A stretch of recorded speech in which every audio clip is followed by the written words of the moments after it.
열린교회 성도 여러분 안녕하세요. 9월 5일 매일 성경 묵상 함께 하겠습니다. 오늘 묵상할 말씀은 에베소서 2장 11절에서 22절의 말씀입니다. 함께 읽겠습니다. 그러므로 생각하라. 너희는 그때의 육체로는 이방인이요 손으로 육체에 행한 할례를 받은 무리라 칭하는 자들로부터 할례를 받지 않은 무리라 칭함을 받은 자들이라. 그때에 너희는 그리스도 밖에 있었고 이스라엘 나라 밖의 사람이라. 약속의 언약들에 대하여는 외인이요 세상에 소망이 없고 하나님도 없는 자이더니 이제는 전에 멀리 있던 너희가 그리스도 예수 안에서 그리스도의 피로 가까워졌느니라. 그는 우리의 화평이신지라. 둘로 하나를 만드사 원수된 것 곧 중간에 막힌 담을 자기 육체로 허시고 법조문으로 된 계명의 율법을 폐하셨으니 이는 이 둘로 자기 안에서 한 새 사람을 지어 화평하게 하시고 또 십자가로 이 둘을 한 몸으로 하나님과 화목하게 하려 하심이라. 원수된 것을 십자가로 소멸하시고 또 오셔서 먼 데 있는 너희에게 평안을 전하시고 가까운 데 있는 자들에게 평안을 전하셨으니 이는 그로 말미암아 우리 둘이 한 성령 안에서 하나님께 나아감을 얻게 하려 하심이라. 그러므로 이제부터 너희는 외인도 아니요 나그네도 아니요 오직 성도들과 동일한 시민이요 하나님의 권속이라. 너희는 사도들과 선지자들의 터 위에 세우심을 입은 자라. 그리스도 예수께서 친히 모퉁이 돌이 되셨느니라. 그의 안에서 건물마다 서로 연결하여 주 안에서 성전이 되어가고 너희도 성령 안에서 하나님이 거하실 처소가 되기 위하여 그리스도 예수 안에서 함께 지어져 가느니라. 아멘. 오늘 본문을 보시면 두 집단 사이의 관계에 대해서 말씀하시는 것을 얼핏 볼 수 있습니다. 에베소 교회는요, 유대인 그리스도인들과 이방인 그리스도인들이 있었는데 그 둘 사이에 분쟁이 있었던 것 같아요. 바울은 11절에서 유대인과 대조하여 구원받기 전에 이방인들의 소망 없는 상태에 대해서 말을 합니다. 구약에서 하나님의 구원 계획은 유대 민족을 통해 진행이 되었어요. 그렇다고 모든 유대인들이 다 구원받는다는 것을 의미하는 것은 아닙니다. 그것은 구속의 메시지가 유대 민족을 통해 나온다는 것을 의미할 뿐이에요. 이방인인 에베소 교인들은 태어나면서부터 그 구원의 가르침을 접하지 않았습니다. 그래서 바울은 유대인들과 이방인을 대조하면서 에베소 교인들의 구원이 얼마나 의미 있는 것인지를 보여주려고 노력을 합니다. 12절에서 바울은 이방인들에 대해서 다음과 같은 점을 강조했어요.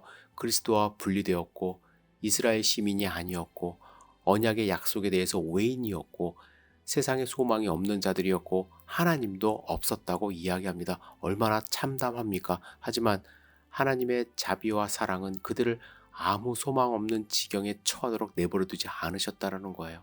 그래서 그리스도께서 오셔서 유대인들과 이방인 사이에 차별을 없애셨습니다. 그리스도의 피로 가까워졌어요. 바울은 구약시대의 성막을 한 이미지로 사용을 하면서 중간에 막힌 담을 육체로 허무셨다고 표현을 합니다. 하나님과 백성 사이에 담이 있었지만 이 담은 유대인과 이방인 사이에도 담이 있었던 거예요.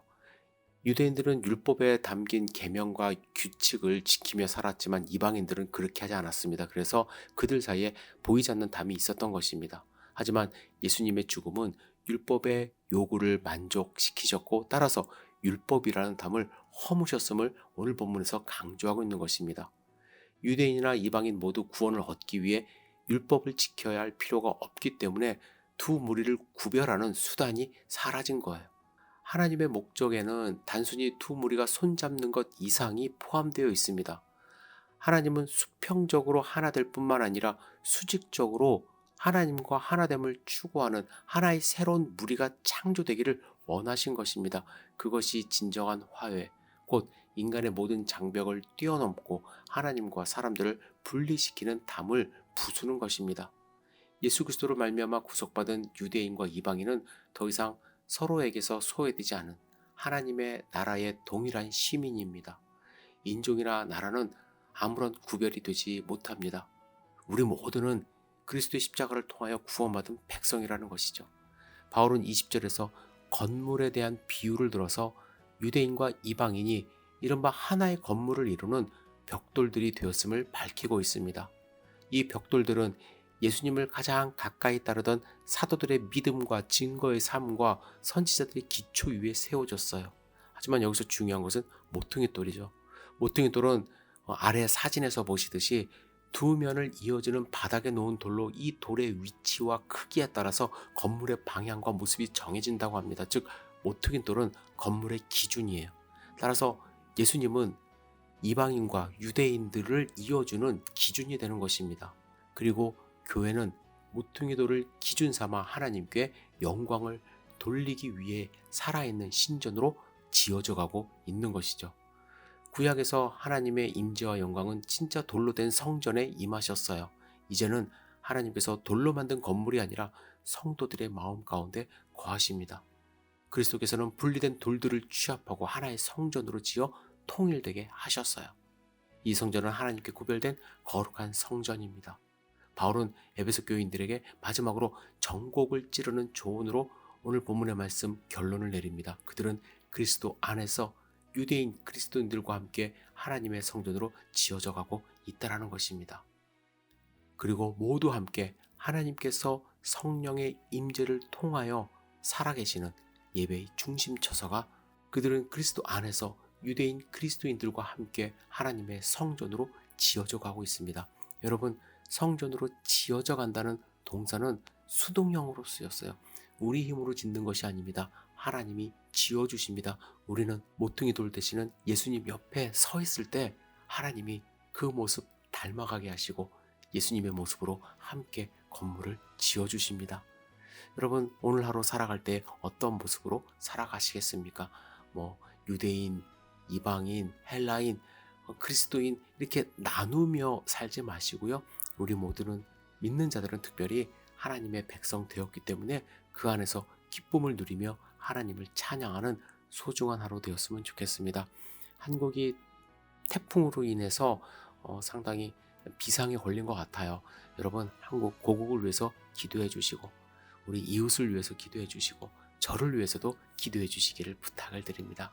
여러분들의 삶 가운데 하나님의 은혜가 넘치는 소중한 하루 되기를 주님의 이름으로 축복합니다. 기도합니다. 전능하신 주님, 오늘 본문을 통해서 우리가 허물어야 될 담이 있습니까? 예수님은 허무셨는데 우리가 쌓아 올린 담이 있습니까? 깊이 스스로 생각할 수 있도록 인도하여 주시고 허무신 그 담을 다시 세우는 잘못을 범하지 않도록 인도하여 주시옵소서.